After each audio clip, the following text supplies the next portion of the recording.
ये है आवाज न्यूज नेटवर्क और आप देख रहे हैं आवाज भारतवर्ष। जहां एक और पूरा देश और पूरी दुनिया सनातन धर्म के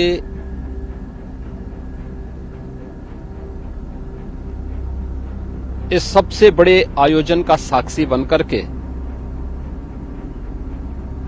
गौरव की अनुभूति कर रहा है, प्रफुल्लित है, वहीं दूसरी ओर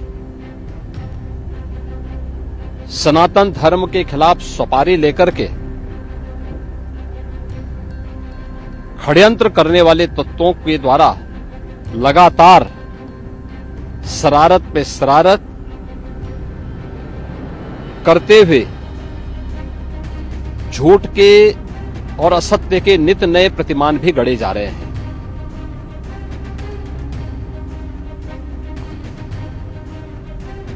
भारत के संसदीय लोकतंत्र की सबसे और सर्वोच्च संस्था देश की संसद में कांग्रेस अध्यक्ष से मल्लिकार्जुन खड़गे और समाजवादी पार्टी के अध्यक्ष श्री अखिलेश यादव का वक्तव्य इस ओर सबका ध्यान आकर्षित करता है। ये दोनों वक्तव्य न केवल इनके सनातन धर्म विरोधी चरित्र को उजागर कराता है, बल्कि इनकी उस गिद्ध दृष्टि की ओर भी सबका ध्यान आकर्षित करता है जो लगातार इस महाकुंभ के खिलाफ पहले दिन से दुष्प्रचार कर रहे हैं। इनका ये बयान न केवल सनातन धर्म पर प्रहार है, बल्कि निंदनीय भी है और शर्मनाक भी। कांग्रेस अध्यक्ष का यह कहना कि प्रयागराज कुंभ में मौनी अमावस्या के दिन हजारों लोग मर गए, हमें अफसोस होता है एक इतना वरिष्ठ नेता, कांग्रेस देश की जो सबसे पुरानी पार्टी है, उसके अध्यक्ष से अपेक्षा की जाती है कि वो एक मर्यादित बयान देश की संसद में रखें, और इतना गुमराह करने वाला बयान, झूठ पे झूठ।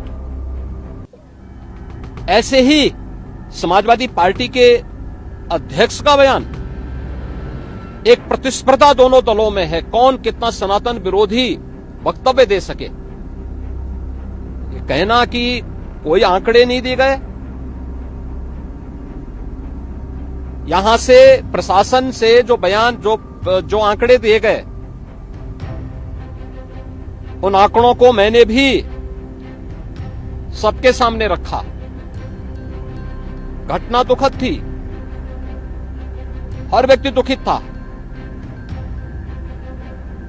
और जितने क्विक रिस्पांस से मेला प्रशासन, पुलिस, एनडीआरएफ, एसडीआरएफ,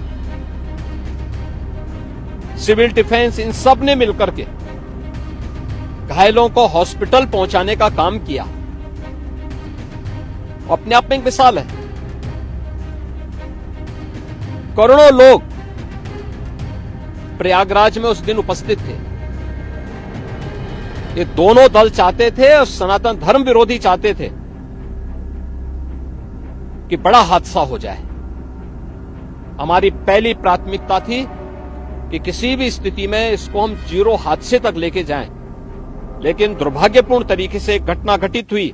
लेकिन जितने क्विक रिस्पांस से प्रशासन ने और सभी संबंधित संस्थाओं ने कार्य लेकर के उन्हें हॉस्पिटलाइज किया, उसमें कुछ लोग उस हादसे के शिकार हुए, वह दुखद है। उन सभी परिवारों के प्रति हम लोगों ने अपनी संवेदना भी व्यक्त की और उसके लिए कुछ आर्थिक मुआवजा भी घोषित किया।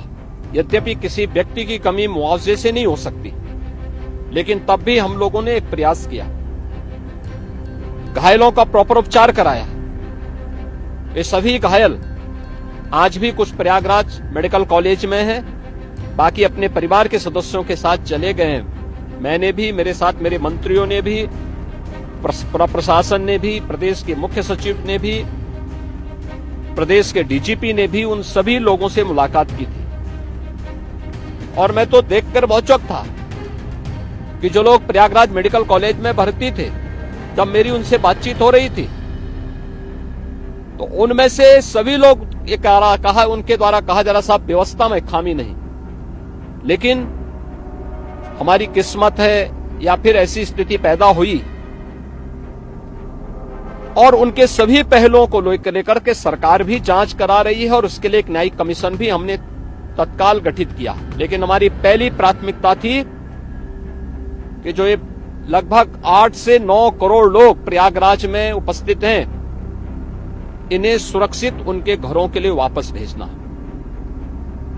इन दोनों दलों और सनातन धर्म विरोधी उन सभी लोगों के वक्तव्य, जो लोग ये गुमराह करने वाले वक्तव्य दे रहे हैं कि लाखों लोगों ने स्नान नहीं किया, सरासर गुमराह करने वाला है। ये वक्तव्य देना कि कोई अमृत स्नान या साय स्नान नहीं हुआ, ये भी गुमराह करने वाला वक्तव्य है और सनातन धर्म की अवमानना ही नहीं, बदनाम करने की साजिश का एक हिस्सा है। कोई परंपरा बाधित नहीं हुई। मौनी अमावस्या का स्नान पहले दिन सायंकाल 7:30 बजे से प्रारंभ हो गया था और अगले दिन पूरे दिन भर देर सायंकाल तक मौनी अमावस्या का मुहूर्त था। स्वाभाविक रूप से अखाड़ों ने हादसे के तत्काल बाद मेला प्राधिकरण के साथ बातचीत करके अपने स्नान को स्थगित किया था कुछ देर के लिए। और फिर जब मेरी उनसे बातचीत हुई दोपहर के बाद, सभी अखाड़े और पूज्य संतजन, आचार्य महामंडलेश्वर, वे इस स्नान का हिस्सा बने और वही परंपरागत तरीके से सभी स्नान भी हुए। इस महाकुंभ में 3 अमृत स्नान थे, मकर संक्रांति, मौनी अमावस्या और बसंत पंचमी। इन तीनों में अमृत स्नान हुए जिसमें सभी अखाड़े भागीदार बने। पौष पूर्णिमा से आयोजन प्रारंभ हुआ। समाजवादी पार्टी के अध्यक्ष का यह वक्तव्य भी कि सरकार ने 100 करोड़ की घोषणा की थी। मुझे लगता है कि उनको बयान थोड़ा पढ़ना चाहिए। ये लोग 12 बजे सो करके उठने वाले लोग हैं। कार्यालय स्टाफ जिस प्रकार का इन्हें नोट बना करके देता है, ये उस प्रकार का वक्तव्य बना करके सामने प्रस्तुत करते हैं और फिर उसके अनुसार उसको लीडर के रूप में नहीं बल्कि एक रीडर के रूप में सबके सामने उस वक्तव्य को पढ़ करके अपनी जगहसाई करते हैं और राजनेताओं की भी जगहसाई करते हैं। यही स्थिति इन्होंने, मैंने बार बार कहा कि महाकुंभ में 40 से 45 करोड़ श्रद्धालु इस पूरे महाकुंभ के आयोजन में भागीदार बनेंगे। और मुझे बताते हुए ये भी प्रसन्नता है कि पिछले 22 दिन के अंदर इस महाकुंभ में 38 करोड़ श्रद्धालु अब तक यहां आ चुके हैं। अगले 22-23 दिन तक यह आयोजन और चलेगा। इन 22 दिनों के अंदर भी श्रद्धालुओं के आने की पूरी वो है। आज भी आप देख रहे होंगे, कल बसंत पंचमी अंतिम अमृत स्नान संपन्न हुआ। माघी पूर्णिमा 12 फरवरी को और महाशिवरात्रि 26 फरवरी को होगा। करोड़ों की संख्या में देश और दुनिया का हर श्रद्धालु आना चाहता है। आज भूटान के महामहिम नरेश ने भी यहां पर अपने देश के तमाम लोगों के साथ में इस आयोजन में वे सहभागी बने। पूरी दुनिया आ रही है, लेकिन इन दलों ने जिन्होंने सनातन धर्म के खिलाफ सफारी लेकर के एक षड्यंत्र करने में लिप्त हैं, इनका षड्यंत्र कामयाब नहीं होगा। 29 जनवरी के हादसे की तह में हम लोग जाएंगे षड्यंत्रकारियों को बेनकाब करेंगे और उन्हें सजा कैसे दिलाई जाती है, यह आपने उत्तर प्रदेश के अंदर पिछले 8 वर्ष के अंदर देखा होगा। आगे भी आप इसको देखते रहिए। अगर आप हमें YouTube पर देख रहे हैं तो हमारे चैनल को सब्सक्राइब करें और बेल आइकन को दबाना ना भूलें। अगर आप हमें Facebook पर देख रहे हैं तो कृपया हमें लाइक, शेयर और कमेंट करना ना भूलें।